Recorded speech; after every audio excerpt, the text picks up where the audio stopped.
People on the left might not like to hear this, that it's the neoliberal state in India that not only delivered growth, but actually provided public infrastructure, created a social safety net.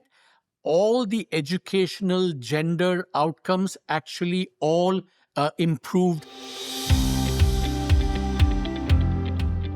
Welcome to VoxDevTalks. My name is Tim Phillips.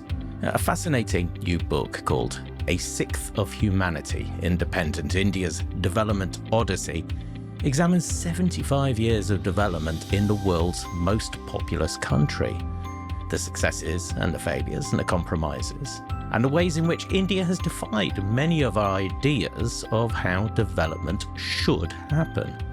The authors are Devesh Kapur of Johns Hopkins University and Arvind Subramanian of the Peterson Institute, and of course, formerly Chief Economic Advisor to the Government of India. So when I spoke to them recently, I asked them about the successes, the challenges, and India's future.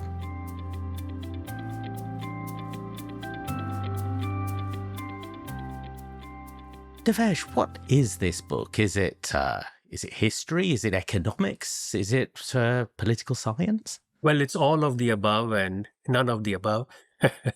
It's both argument and history, but Arvind and I have been discussing this for a decade. How should one think about economic development when new nations are formed and they also have to struggle simultaneously about nation and state building? You cannot artificially separate these. They run concurrently. And we know a range of countries that were doing well. I mean, look at the Soviet Union or Yugoslavia that fell apart. We know how many countries are racked by civil wars, conflict. You can see it around the world right now. And it's because the nation building project was incomplete.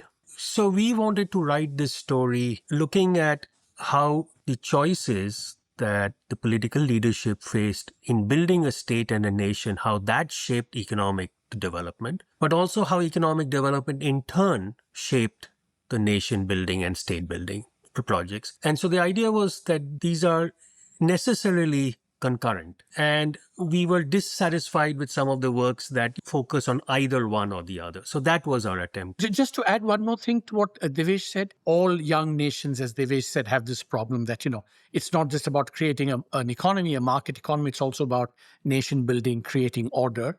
But of course, in the Indian case, it is made even more challenging because of the particular ways in which Indian society has evolved over centuries, not just, take caste, for example. Caste is something that has crucially affected many choices made in India. Then there's patriarchy, how were gender relations handled. So essentially, we're trying to tell a story about how this young nation created an economy, tried to transform its society, and yet build a nation and build a state, and uniquely all through democratic politics. I mean, from day one, India had universal franchise-based democratic politics, which made the Indian experience quite distinctive and unique in many ways. Now, there's one version of this story which portrays this as a 75-year-long growth miracle. Does the statistics support that? Not at all. Just flatly wrong. It is a growth success since about the 80s, mid-80s, for about 3.5-4 decades since then. It's been one of the most rapidly growing countries in the world. But for the first 30 years, from 1950 to 1980, it was not a growth miracle. It was anything but a growth miracle, because not only was growth slow, poverty was high and stagnant, educational attainment was weak and not growing very well. The economic and record, not just in the narrow sense of per capita GDP and growth, but in a broader sense of structural transformation, was very weak. Just one interesting point is that in the book, we compare India and China between 1950 and 1980. Everyone thinks of China as having raced ahead of India after the Deng reforms of 1978. But actually, between 1950 and 1980, China was a kind of mess politically and in terms of instability. And yet, during that period, it raced ahead of India already. So that already by 1980, on all indicators, China was ahead of India. This is quite a strongly worded book at times, and this is a time when there are many polarized opinions. Is it possible with a book like this to have a constructive debate about where India is now and economically where it's going? I think there's a phrase, there are none so blind who do not want to see. If facts are irrelevant to you, then of course, whatever one writes is not going to change minds. But I think if one has a somewhat open mind, we hope that it'll make people think, hopefully a little differently, not just about India's past and what it did, why it did, where it worked, where it did not. But hopefully it makes one think about how to think better about the future. So we are very careful in not being prescriptive. That is not what the book is about. Just to add to what Devesh said, I think the way we try and do that is, firstly, it's a very data-driven book, right? And so we like to think that our arguments followed from the data rather than from priors, one, yeah? Second, and this is something that, Devesh has been amazing at, that we've read almost every document, especially Devesh, that the Indian government has produced for the last 75 years. So that we are look at stuff and the discussions and the debates that happen at that point in time about which we're writing, rather than through the filter of the retrospective gaze, which leads to distortions and things, right? And so that data-driven, document-driven, hopefully helps us, avoid getting into traps. We are very critical of some of the things that the left did in India and what the right did in India as well.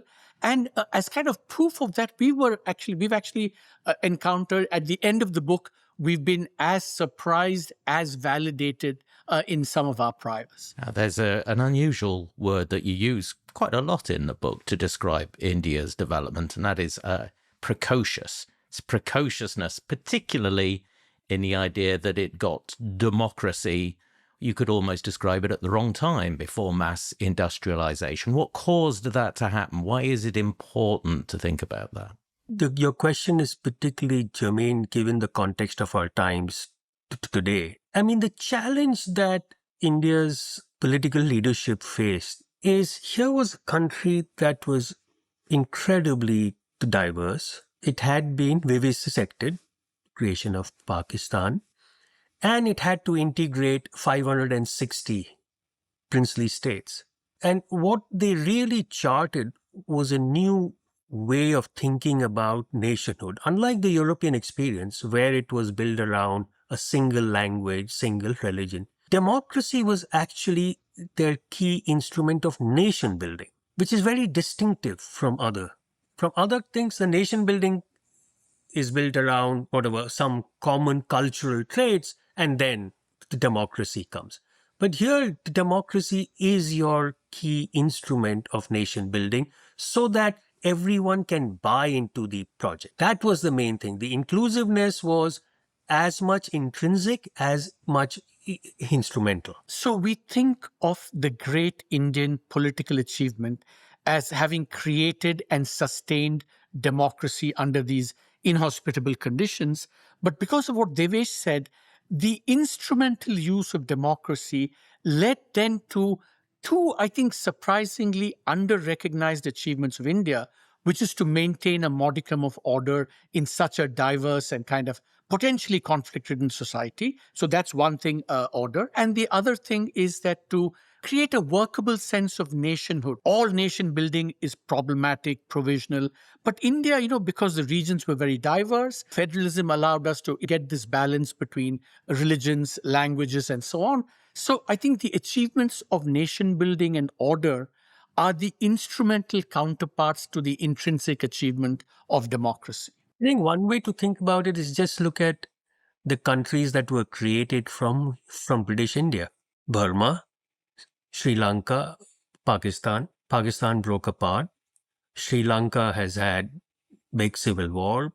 Myanmar now, as we know, has been going through multiple rounds of civil wars. And India's northern neighbor, Nepal, has, although it was not part of British India, but India's entire neighborhood has had deep internal conflicts. And it's not that India is not. I mean, we are clear, right? I mean, Kashmir and India's northeast are very much examples of incomplete nation building. But in the book, you also cover, and this is your phrase, what democracy took away. What economic consequences to this adherence to democracy might have been second best? There's a famous Hindi movie, and there's a famous line. If you recite in India, everyone will think democracy is like being stuck in a tank full of oxygen and water. The water will not allow you to live. The oxygen will not allow you to die. And so democracy is a little bit like that. It gives and it takes. And there are two or three, I think, major ways in which I think you could argue that democracy was also came in the way of some better choices. The most classic example is land reform early on, when revolutionary societies achieved land reform by coercive force, but democracy did not allow that to happen in India.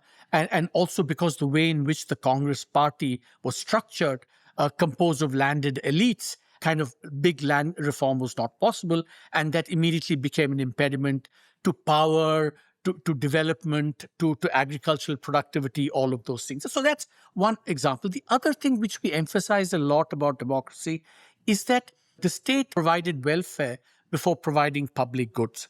See, the way it took manifested itself in India was, for example, early on, the banking system and the pricing system were used as mechanisms for redistribution. So if you look at the chapter on banking in India, for example, the amount of credit that was given to the government or via these welfare schemes was huge, and the amount that was actually given as credit to the private sector for development was minuscule. And if you compare those numbers, so in India, for example, maybe 30% of the overall deposits were given for credit, whereas in China and Korea, the numbers were vast. So that's another way in which, democracy and the pressures came in.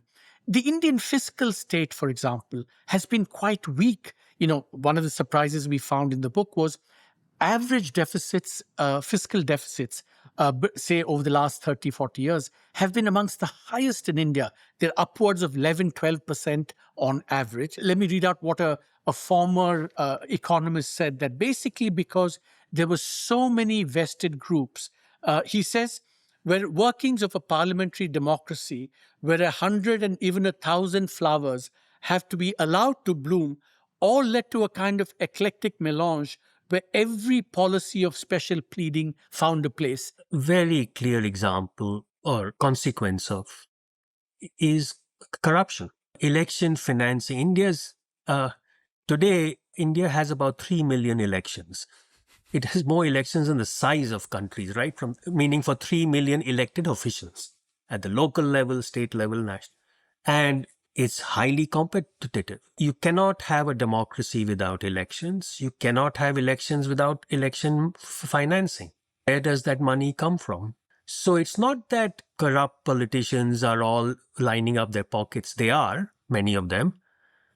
But there is immense pressure to raise election financing. And we know now India is not exceptional. I think we should be more clear-eyed about that democracy has costs. And there are costs of the democracy. And just by invoking the democracy as a mantra that, somehow all our problems are going to be solved, that's why we point out what it gave and what it sometimes took away. When India had its first set of elections, the average gap between any two elections was 5 years.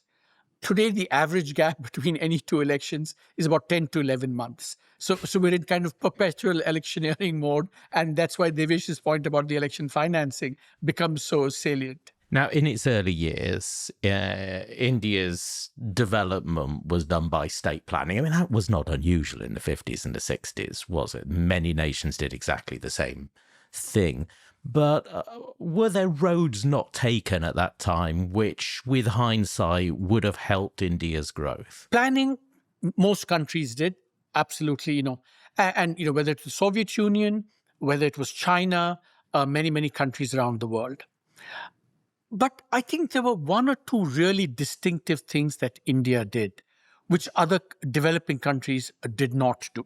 The most damaging one was what India did to its own private sector. Remember, planning came with protectionism and inward orientation, what we call import substitution, right?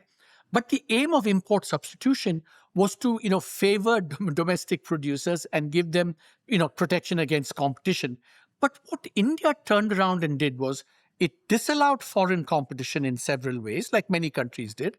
But over and above that, it, imposed either limits or taxes on the domestic private sector that basically crushed the domestic private sector. So the public sector was allowed to flourish, but the domestic private sector was crushed. So that's why we say in the book that to call India's first 30 years as planning and import substitution is very misleading because, you don't simultaneously crush your private sector. And by the way, what Devesh said about corruption in election financing, the early origins was through this system of licensing and controls, whether on the external side or distinctively in India on the domestic side, is what created this. So that was one road taken, which should not have been taken. The road not taken, and I think I'll defer this to Devesh, was of course on the whole basic education and those things. So Devesh, why don't you talk about that? The thing that has really struck us, at least the first half century for the most part, the default political gestalt was a leftist orientation and statist. Statist, in any case, every political party in India is statist. It doesn't matter if you're on the right or left, broadly speaking. So what is really puzzling is, why did a left orientation not lead to much more emphasis on primary education and public health? And a classic example is the state of West Bengal, where the Communist Party ruled for 3 decades uninterrupted. The communist parties around the world, they're not good in many things, but the one thing they're relatively better at is actually basic public goods like health and education. Primary health. West Bengal just didn't. That is a puzzle. There was an excellent book by this great MIT political scientist Myron Weiner called The Child and the State in India, which really embarrassed Indian elites. Every Indian, as Arvind was saying, what we read, internal government report was saying this is terrible, we have to do more. But this is where, because under the constitution, primary health, primary education are state subjects. They're not the central government. So here is a classic example of the failure at the state level, at the subnational level, which no society can progress without a strong foundation of primary schooling and public health. I can hear listeners listening to Devesh citing West Bengal, saying, see how selective the choice of these authors is. There's, after all, another left state which actually did very well on health and education, which is Kerala. So here's the puzzle, right? Arguably, the only state that did really well on health and education is Kerala, which is almost always, not always, it's alternated, but communism has been the Communist Party has been very politically powerful. So the puzzle is, why did one left-leaning party do it, but not another one in West Bengal? And there the answer, of course, is that Kerala had a very unique, distinctive history, social movements, reform movements, and so on. So in Kerala, it was a combination of, historical evolution, the social reforms that took place, along with the fact that these communist governments did play an important part. West Bengal was an example because, the right-wing states like Gujarat, like in North India, their record is, of course, even worse. So I was going to ask you about this. You put a lot of emphasis in talking about the states in India in the book. And many of us who are outsiders conceive of India as a giant centralized administration. And many things, of course, are centralized. Why is it important to consider India's development through the lens of state government? Many of the important sectors of the economy, like health, education, agriculture, law and order, electricity, are all constitutionally within the mandate of state governments. The central government is always in the news, certainly until the 90s and so on, because it was a centralized state. Fiscally, politically, it was a centralized state. But constitutionally, many of these things were under the purview of state governments. So essentially what happens is after, say, the 90s, after the reforms, all these development priorities become much more important. And simultaneously, India politically becomes less the monopoly of one party, and regional parties become very important. So the states become, very important to both. De jure, they were always important, but de facto, they became over time as India became reformed and politically became, regional parties became much more important. But here are two facts about the states that I think the average listener should be aware of in India.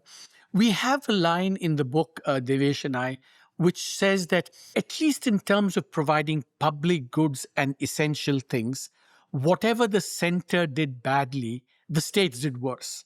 So, for example, what Devesh said about basic education or public health, these are actually mandates of the state. And for a number of reasons, they've actually underperformed. Even agriculture, they've underperformed. Accountability mechanisms, corruption, arguably, are more challenging at the state level. That's the first point. But the second, on the bright side, the thing to note is that, this is something that surprised us. If you look at economic growth in India, after 1980, 1/3 of India grew at Chinese rates of growth and for as long as China. And these are not just the southern states. It also includes Maharashtra, Gujarat, and the state of Haryana. So broadly, peninsular India grew at Chinese rates of growth. So what this shows is that if states have the agency, they have the power to do bad in terms of not providing public goods, but they also have the agency to do good and kind of really deliver for its people. Most states in India are larger than most countries. The state of Uttar Pradesh in North India, were it an independent country, would be the 7th largest country in the world. So it's just the sheer size of this. One thing we tried to grapple with, I don't think so we succeeded, was I think in economic development, we don't have a good theory or understanding of scale. We think about size, but not scale. And scale is not the same as size. When you scale up to these giants, and that is what is so distinctive about China and India, then how, what are the differences in and how you manage development, I think poses a distinctive set of questions and challenges. How do you think about growth and development where you have, a central authority with political, economic power, fiscal power, and state governments, and then how federalism works? Because federalism has both competitive elements, states competing with each other, because as Devesh said, they're all large, they can do this, that's a desirable thing.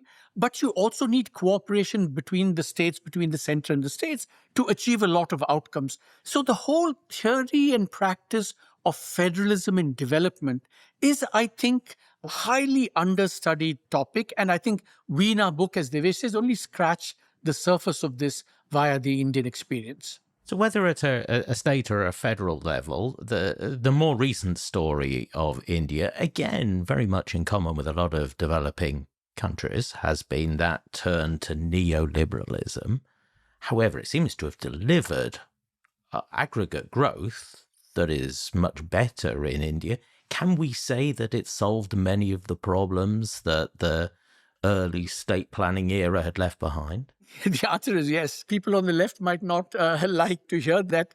It's the neoliberal state in India that not only delivered growth, but actually provided public infrastructure, created a social safety net. All the educational, gender outcomes actually all improved after growth. Whether it was neoliberalism or a combination of that and the growth that it delivered since 1980 and 1991 after the reforms, I think it's the combination of that too. See, essentially, economic growth has transformed India. I think there's no getting away from that. And it did it in many, many ways. One obvious one is, of course, economic growth. Second, of course, it provided the resources to allocate, for the state to allocate more. Less well understood is that when economic growth took off, the incentive for people to acquire education increased tremendously. And if they didn't get it from the state, they went and got it from the private sector. Maybe the most important is what Devesh actually documented in some earlier work of his, was that growth was amazing also in kind of breaking down some of the, traditional undesirable links between caste and occupations. So it was like a grease that dissolved some of these things and allowed social change. One of the core features of India for long was a desperately poor country. For 60 years, India had by far the largest number of poor people in the world, right? One of the striking things is the sharp decline in poverty. And surely one of the core development outcomes that we want to judge, development is a decline in poverty. That doesn't mean that a lot of people still are very low income, still lead very precarious lives. But the sorts of destitution that marked the worst of Indian poverty in the first 40, 50 years, that has surely gone. I think the one thing that undoubtedly the critics of neoliberals are right is that inequality has increased sharply. It has increased across states and it has increased sort of inter-household. There were two ways that caste replicated across generations. One is occupation. Your occupation was your father's. So caste was very much occupation specific. What modernity and economic growth does is it creates new occupations which historically have no links to any caste. A computer programmer or a truck driver, two completely different. So that's one thing. But the one thing that has not changed is intermarriage. And we show that basically every group, religious, caste, no one wants intermarriage. And that is still a huge block in broader societal transformation. Now, I want to ask you to finish up about two aspects of India today and in the near future. The first one is the identity of what India is. Internally, it was born as a secular, multicultural state. It was quite explicit about that. It seems to be moving away from that identity now. What impact do you think that is going to happen or have on India's progress and development? On that, we come out, I think, pretty clearly that is a source of, worry. Ironically, Nehru was considered the last Englishman in India, the Europhile, Anglophile, etc. But they chose a model very distinctive from the European model of nation building. And the current political dispensation, which tries to say we are not that, is ironically choosing a nation building model that is very European, which is, single religion, single language. We believe that this can create, if not done very, very carefully, can create the very schisms that have been avoided and have been one of India's big achievements, which is macro order. A broad sense. India has lots of micro disorders that we show very clearly, but a broad sense of macro order. And when we look around the world, what is happening, I think India should be far more aware of the risks of doing things that can create that macro disorder. The Indian federal structure, for example, is very critical for how India is going to shape in the future. But then if that is, jeopardized because of, friction between the states and the center, which is happening now to a greater extent, some because of language and other things. So the broader, I think, lesson is that order, nation building, strong institutions, these are big achievements that if you, undermine them in any way, the risks will be not just to economics. If you have, weak regulatory institutions, obviously economic outcomes will suffer. But the risks are much broader than that. As we've seen around the world, you could have a much more serious conflict, much more serious disorder. And those in turn will be bad for everything. Once you get into this, your economic things will be the least of your worries, I think. I also wanted to ask you about India's external stance as well, which I believe is, in the jargon, multi-alignment now. And we were made very aware of that, perhaps in Europe and North America. We didn't think about it very much until we saw Modi standing next to Putin and Xi in Shanghai. Again, what effect do you think this will have on India's development and its progress? That picture was in many ways forced on him by the tariffs. No political leader in India will have the survival probability of a snowball in hell if you cave in to an external pressure. I mean, India knows that it has a weak hand, actually. Its biggest external competitor, security challenge is to its north and east, that is China, which is much stronger economy, stronger military. It cannot antagonize it too much. Russia is a weak hand.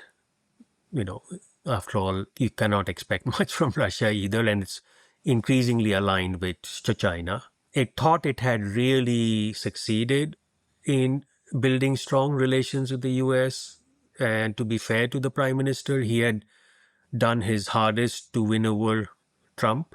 And then in a whimsical or whatever way, that all got, the carpet was just yanked away. And that to be added to that is the new H-1B visa thing, which, as you know, affects Indians and the Indian IT sector way more than any other country. You have to engage with the world. You have to be open and embrace the world. Independence and autarky is not a solution. And the experience of India shows that whenever it has been more open, its economic growth has also been good. But we've reached a stage where I think we need to be interconnected, but we also have to minimize the risks of either over-dependence, either on countries, markets, military suppliers, technologies. Spurn no suitor. For example, what India is doing now very nicely, with this, negotiating agreements with the UK, now with the European Union, maybe getting closer. And in India, there's talk of saying, look, we may have a security problem with our neighbor, but we need China's whatever capital, some technologies, etc., etc. So I think it's a much more nuanced way. You're no longer in the neoliberal world of saying openness is unambiguously good. You have to be open, you have to have domestic capability, and you have to engage with the world in a way that minimizes these over-dependencies. And I think that's the broader way of looking at what India has to do. This is a book that tells us a great deal about India, but it's also telling us a great deal about development in general and some of the challenges that everyone is facing at the moment. Thank you very much for talking about it today. Thank you, Devesh. Thank you. And Arvind as well. Thanks for having us. Thanks. So a reminder, that book is called A Sixth of Humanity, Independent India's Development Odyssey. It is published by HarperCollins India, authors of course Devesh Kapur and Arvind Subramanian. This has been a VoxDevTalk. The best way to make sure you never miss an episode is to follow us. You find us wherever you get your podcasts. And remember that all our past episodes are at VoxDev.org, where you also find articles about the topics we feature. And if you like what you're hearing, please tell someone else about us.